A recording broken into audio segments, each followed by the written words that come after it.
If anybody should be able to understand evolution, it is me. Because I make molecules for a living. And I don't just buy a kit and mix this and get that. I mean, ab initio, I make molecules. I understand how hard it is to make molecules. I understand that if I take nature's toolkit, it can be much easier because all the tools are already there, and I just mix it in the proportions that, and I do it under these conditions. But ab initio is very, very hard.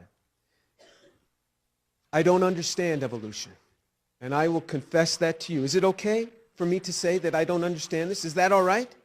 I know that there's a lot of people out there that don't understand anything about organic synthesis, but they understand evolution. I understand a lot about making molecules. I don't understand evolution. And you would say that, wow, I must be really unusual. Let me tell you what goes on in the back rooms of science. With National Academy members, with Nobel Prize winners, I have sat with them. And when I get them alone, not in public, because it's a scary thing if you say what I just said. And I say, do you understand all of this, where all of this came from and how this happens? Every time that I have sat with people who are synthetic chemists who understand this, they go, nope. These people are just so far off on how they believe this stuff came together. I have sat with National Academy members and Nobel Prize winners. Sometimes I will say, do you understand this?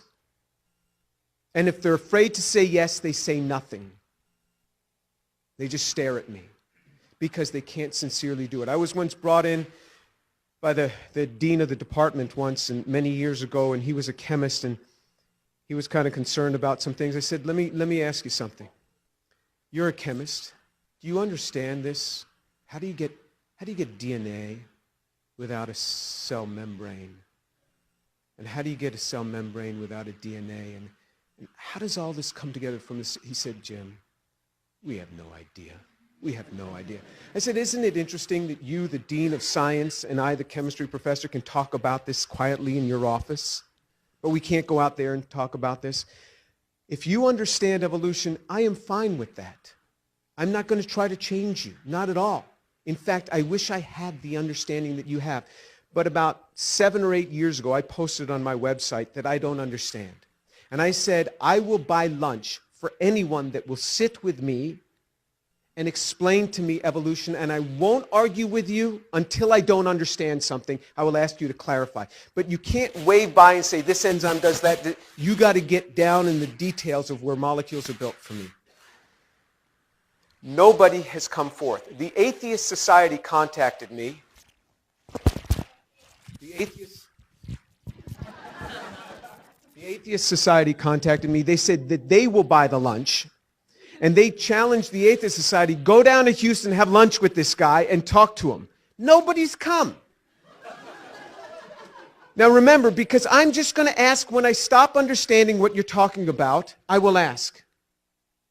So I sincerely want to know. I would like to believe it, but I just can't. Now, I understand microevolution. I really do. We do this all the time in the lab. I understand this. But when you have speciation changes, when you have organs changing, when you have to have concerted lines of evolution all happening in the same place in time, not just one line, concerted lines, all in the same place, all in the same environment. This is very hard to fathom. I was in Israel not too long ago talking with a bioengineer. And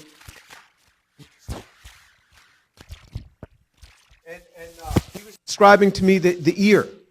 And he was studying the different changes in the modulus of the ear. And I said, how does this come about?